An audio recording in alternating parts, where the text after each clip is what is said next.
Hey everyone, welcome back. Wow. It feels like so long, but it hasn't even like we didn't even take a break, but it feels like last week was so long ago with everything going on this weekend and this past week. So I am Yeah, glad that we are back to the Monday night friendlies, the casual Pokemon that like everybody's trying to have fun but still win, and it's not everybody sitting there on the edge of their seat. yeah, not. I can't tell. I played more Pokemon this weekend than in a very long time. Both playing my 45 games in Players Cup, as well as playing a bunch of games on Showdown. Just to like every time right before I went, I wanted to get some practice games in. And the account that I was sadly using was not wasn't in Master Ball because it was my Shield account, which I never use for competitive. So right off the bat here, you want to take a look at these teams and we can talk about them for just a sec. Yeah, so it looks like Up Smash is using pretty much the same team as normal with the Regieleki, Rotom Heat, Kartana, Grimmsnarl, Porygon 2, and the Garchomp. It's been something around these six for the last couple of weeks that he's been on. On Nexo's side, it's something we kind of don't see that often with like the double self proc for potential Moltres with both Raichu and Comfey, but it's very like Moltres centric, I would say. Yeah, for sure. The main offensive damage dealer here are going to be probably Moltres, or you have a physical option there in that Cinderace. But both of these supporters looking to really support Moltres. I'm also going to guess that's probably going to be an Eerie Impulse sitting there on that Raichu. That's a move I think trended up a ton during Players Cup this last weekend, seeing that on everything from P2 to obviously Raichu, as well as occasionally so there was something else weird I totally ran into, but I'm blanking on this moment. But right here, Regieleki gets it. that's it. It was Regieleki I saw go for an Eerie Impulse. Oh, and Thundurus. It was a prankster Thundurus that went for Eerie Impulse on me. um, Do you know yeah. what else gets Eerie Impulse? What's that?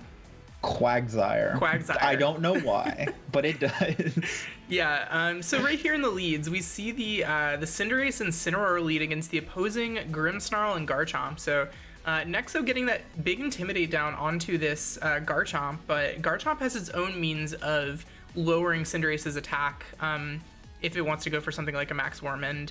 I didn't actually see the set on this, but I believe since it is Assault Vested, it's probably got room for Dragon Move if it wants to go for a Max Wormend. Yeah, I would tend to guess like on a team that doesn't have like a Metagross and you want that second ground coverage with like Bulldoze, you definitely have room for like a Breaking Swipe or a Dragon Claw. As we see, just the Cinderace max right away, in a pretty good position if it has something like a Steel Spike, because there's not really much you can do here if you're up smash, I would say. Yeah, we do see the Fake Out come out from the Cincinnati into the Grimmsnarl, stopping any kind of screens, which otherwise would have been really nice for up smash on this turn. And it is the Steel Spike coming out from this Cinderace. Going to be doing a lot of damage with no Reflect Up and no drops onto this Cinderace.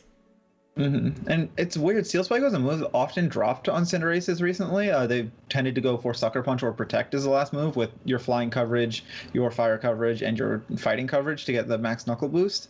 But as we're kind of starting to see, Steel Spike is coming back, and Cinderace decides it wants to dodge the move that's going for with the Rock Slide. Yeah, Rock Slide wouldn't have been too effective against +1 defense Cinderace as a Steel type, but still, that's some chip you want to get down if you can. Yeah, it's definitely something you kind of like. Maybe it's only 10%, but you kind of want that 10% for later, for potentially now this turn of Electro Web plus Max move. Yeah. Yeah, the speed control from Regieleki here, obviously going to be really nice, especially since Cinderace didn't go for anything like an Airstream last turn. No chance about speeding a Regieleki, so going to have to probably take an Electro Web unless Up Smash has an incredibly unlucky day here with missing another. I guess it's a higher base accuracy move, an Electro Web being 95% as opposed to that Rock Slide being 75, but we do see the Dynamax come out here from the Garchomp here on turn number 2. It's at -1 still against an opposing Pokemon with +1 defense, and I spoke it into existence, didn't I? Well, I think we need to start the counter of how many 95% accurate moves have missed on ATX, because there was a week, it was either last week or the week before. It was the week where it was before. like 6 or 7. Yeah, it was like 6 or 7, and oh man, the that did +1 nothing. defense and the -1 attack that Max Wormwind did about 10-15% to the opposing Incineroar. Yeah, we do see the Gmax Fireball come out here from the Cinderace, even at the -1 attack stat gonna probably be enough to take out a Regieleki here. Yeah, that is a very strong attack. Yeah, 160 base power stab on top of the fact that Cinderace has a really good attack stat. So if you are, this parting shot here can be really painful for up smash to deal with. Garchomp already at -1, now going to be at -2 with the potential to just immediately take it to -3 with bringing the Incineroar back in if that's what you choose. Yeah, and the worst part is now the Garchomp is pinned on the field because the Regieleki went down this turn. There's no other Pokemon in the back other than the Kartana, which is going to be coming in this turn. So this Garchomp is now just locked at minus attack, especially knowing it's a Assault Vest and doesn't have access to something like a Swords Dance. Yeah, so we do see this Kartana should be outspeeding anything on the field. The biggest question is do you think an Incineroar switches in here just to try and take the Kartana's attack down as well as this Garchomp's?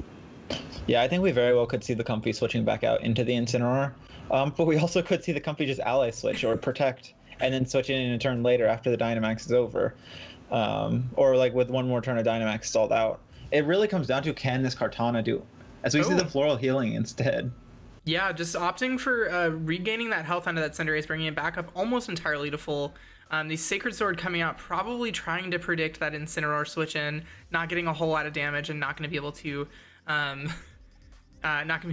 to get a beast boost. Also the Max Worm in there into the Cinderace, +1 defense Cinderace.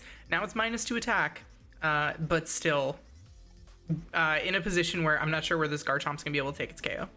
Yeah, and with the Fireball coming out here, I mean Kartana it's more physically like bulky, but it's still not taking a Fireball down to its sash, and now it's easy pickings for something like a Draining Kiss or a Giga Drain from this Comfy. Yeah, any priority move whatsoever, given the fact that there is no Psychic Drain protecting this Kartana. The fact that it is Focus Sash does mean it is more likely to be carrying a Protect, almost entirely guaranteed it'll have Protect or Detect here, but yeah, it's just kind of delaying the inevitable. Yeah, I mean, you need a critical hit on this Max Steel Spike and hope that the Comfy isn't Babiri, because even if it is, you get the crit and it looks like it is a Babiri Comfy. Yeah. Oh, what's your guess on damage on this one? That's doing like 15%. Yeah, maybe 10. Yeah, and like you would say like, oh, maybe with a critical hit you could do it, but based on like this attack stat it's at right now, a critical hit would do about 3 times that, and that's not even getting the KO. Yeah. So Cinderace here opting for Bounce to avoid any kind of attacks that might be coming into it next turn, so basically guaranteeing that this Comfy can just go for a Draining Kiss into that Kartana, picking off the 1 HP. Yeah, and it also like just stalls out the last turn of Dynamax. You don't need to attack onto the turn that it is Dynamaxed if you can get a stronger attack off the next turn. Yeah. We see Up Smash here just kind of recognizing the Intimidate being just a little too rough for him on that Garchomp. Probably gonna have to look at maxing something else here in game number 2. I think the biggest problem is that Rotom Heat looks like the other Dynamax target when looking at Nexo's team, but it doesn't feel particularly strong, especially when you're facing down an Eerie Impulse Raichu. Yeah, I mean, there's really nothing you can do. Like, you have to bring the Grimmsnarl and somehow get screens up for damage mitigation. I would honestly say that if you're Up Smash, the best Pokemon to Dynamax is just hope that they don't bring the Raichu and then max the Regieleki. But if they do bring the Raichu, there's nothing you can do here. Yeah. If that is the case. So maybe you go with the Rotom, maybe you try to max the Kartana. Just find something else in order to be able to take care of this Cinderace, because what happened in the first game was not something that you can have happen again, because I mean you're already down 1 Pokemon for free with the Grimmsnarl not being able to protect. Yeah, no, for sure. Like it's a tough team matchup given the fact that Nexo has those 2 fire resists, has the Lightning Rod as well as Eerie Impulse. Really just kind of being able to set a whole lot of damage mitigation, and also not having the only Pokemon that can hit super effective on that Tapu Fini. As well as the Galarian Moltres is that Regieleki, which kind of gets just shut down by the Raichu. Yeah, no, I mean, that just shows that Raichu is an incredibly useful Pokemon with its Lightning Rod ability. And I mean, if you go look at Raichu's stats, like you don't see anything particularly spectacular outside of the speed stat, but it just shows how important, especially in this metagame with stuff like Regieleki, Rotom Forms, Thundurus, how good Lightning Rod can be. Yeah, so we see the exact same leads here as the Grimmsnarl is in threat of just another fake out plus max steel spike. The big question is if you go for that and you're Nexo, are you okay losing potentially your Cinderace to an overheat or a max flare? Yeah, I think if you're Nexo, you just fake out and knuckle the Rotom. Because you know this, there is no way that Up Smash is letting what happened in game 1 happen again in game 2. Yeah. I think you know that Grimmsnarl is switching out. It's a bait, maybe switching into something. Oh, hey Maggie, thank you for the 100 bits cheered. Yeah, thanks so much. So cute with a little Piplup cheering us on here. But yeah, no, I think if you're Nexo, I think you just double the Rotom, knowing that like there's no way this Grimmsnarl stays in and dies the same as it did turn 1. Yeah, Garchomp switching in there. I don't think I would have loved a Steel Spike.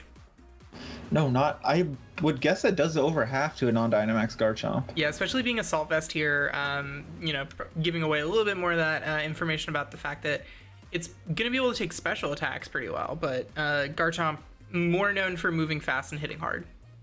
It is an incredibly bulky Pokemon. I know in singles it has a big role as... Oh, and we see the fake out into... Oh, just in the exact same slot. Yeah, so maybe this turn has worked out a lot better for Up Smash than it did in game 1. We see instead of Fireball, this actually... Oh my gosh, that still does so much damage. Yeah, better for, I would argue, better for Up Smash in that position, but wow. Yeah, it looks like Nexo was pretty concerned about going for the Steel Spike into that, thinking that Fireball probably still gets that KO, even though not being super effective. That base 160 buff really helps out that Cinderace. So not wanting to risk turning into a Steel type and taking an Overheat or a Max Flare. Really, I think a good defensive, offensive play there by Nexo. And now it does have to deal with the fact that this Rotom is +2 on special attack. Yeah, and I mean, at this point, like, this is what happens. You risked just trying to take out one Pokemon, and now the Rotom's in a place where it can, like, kind of reverse sweep, kind of doing the exact opposite of what happened in game 1. It'll be interesting to see how much damage potentially like a Cinderace Max Knuckle plus like an Incineroar like Dark move does into the Rotom. If that could potentially do a lot of damage. Otherwise, this Rotom might be able to just pick off 3 KOs and it's 3 Dynamax turns now. It's +2. Yeah, for sure. It is facing 2 Pokemon now that it hit's not very effective, but gonna definitely be able to still fire off a lot at +2. We do know Incineroar is pretty bulky Pokemon. I think we saw a click into that slot right there, so no switch out. Probably gonna be opting for something like a parting shot on this turn. As we see a Fireball off again into this Garchomp, picking up Garchomp is a bulky Pokemon, and it got taken out by 2 not very effective attacks. Yeah. That is kind of ridiculous. Yeah, that is really the kind of ridiculous nature of base 160, and now that's going to be... Oh, hey, Saiyan, thanks so much for the raid. Saiyan coming through. Can we get a shout out for Saiyan too? He's going to be on, I believe, game number 4 tonight. Yeah, that is correct, game number 4. So we do see the Max Flare there into the Incineroar, only doing about a little over half, proccing that Citrus Berry, getting a parting shot, and now Nexo positioning himself into that kind of best possible scenario. Now, I have a question for you. How much do you think of sun-boosted G-Max Fireball, or whatever the thing is called, is going to do into whatever comes in here? A scary amount, if I'm being honest. Like, it's... Yeah. Like... it probably does half to this Rotom in Dynamax form, which sounds ridiculous, but it very well could, and I wouldn't be surprised. Yeah, for sure. So now this Regieleki going to come out, going to be able to lower the speed on the Cinderace. The Cinderace, we haven't seen click Max Airstream once. I think it's going to continue to click Fireball now, especially if it gets the Sun Boost. And it, as long as it stays a Fire type, it resists this Rotom's attack. Oh, and we do see something we didn't see in game 1 with the Ally Switch on the Comfy. Going to be taking that Max move this turn as the Electro again misses. That's two 95% accurate moves now that we've seen. As Comfy must have Bright Powder or something. We just don't know. Well, it was the Incineroar last time, so... Oh, yeah. Okay, both Incineroar and Comfy have Bright Powder. This Regieleki taking a base 160 G-Max Fireball in the sun from Life Orb Cinderace. That's scary.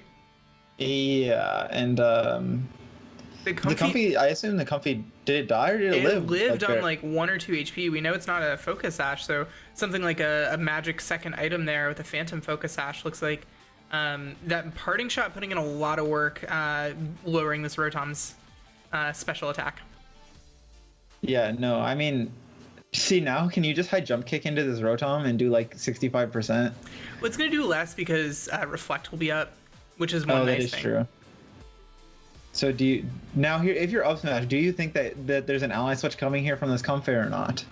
Yeah, I think it goes for Floral Healing into Cinderace, if I'm being honest, just because of the fact that both of these attacks, as long as you stay going for the fire move, will resist from that Cinderace. And actually, because it already is a fire type and now it's slower thanks to the Electro Web, it's a guaranteed resisted hit. So I think you just really, really easy go for that healing, Floral Healing. Hey, Assassin Mike, thanks so much for the follow. Welcome to the ATX VGC Monday Night Friendlies. Yeah, we are currently in the middle of game one. Nexo took in the middle of set one. I'm sorry. Nexo took game one, and up smash is currently in a pretty good spot for game two, I would say. But it's not all filled out here, and we should be an interesting set of 5 tonight. But yeah, we'll see what happens here. The Comfey actually is Floral Healing into the Incineroar, which switches in for the Cinderace. And I believe that Incineroar slot is taking a +2 max move. I believe max lightning, but thank you for the follow, TJDM hem. I'm sorry if there's a spelling or there's a pronunciation there that I did not get, but thank you for the follow. Yeah, so that max lightning there, doing a little bit more into the Incineroar this time around, but now Incineroar has reestablished fake out pressure. This Comfey can go for something like a Draining Kiss, or just continue to Floral Healing the Incineroar. I think it was really smart to switch out that Cinderace, knowing that it was at -1 speed, and there's no more forms of speed control here for up smash. So it's pretty free to just go for, switch it out, bring it back in later, reestablish the fake out pressure, so you can deny a turn of this Rotom going for anything. I've got to say, seeing the Draining Kiss go before fake out is so funny to me. Yeah, and the Spirit Break, not enough to take out the Incineroar. The -1 from the Intimidate, gonna go ahead and, take down that Incineroar's relatively nice, Grimmsnarl is a relatively nice attack stat, but yeah, once you get an Intimidate into a neutral hit, they're gonna be rough going.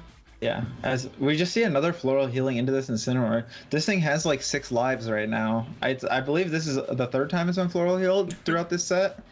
And I mean, if you can just keep getting it back to about 60%, I think it should be able to survive the attacks coming into it.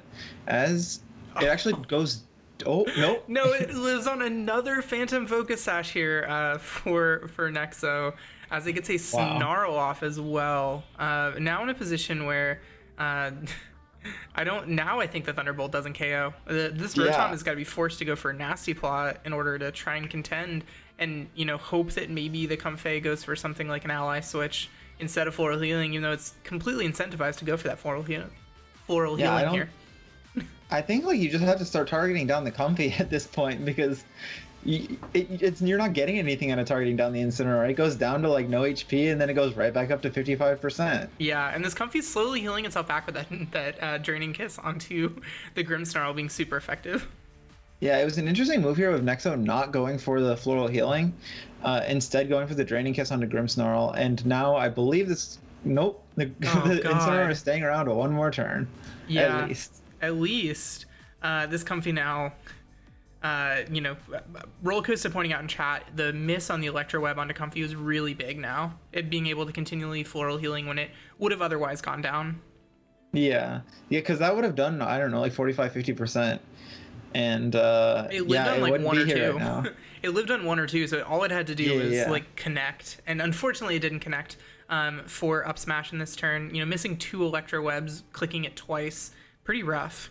Yeah, I think up smash has kind of figured out the way to play this game, and it's just keep clicking Nasty Plot, because Snarl's doing 5%, and you're getting +1 net every single turn, until maybe you're +3 or 4. You take out the or you take out the Incineroar, and then you're good to go from there. Yeah, you might even be able to get back to a point where you can reset your screens.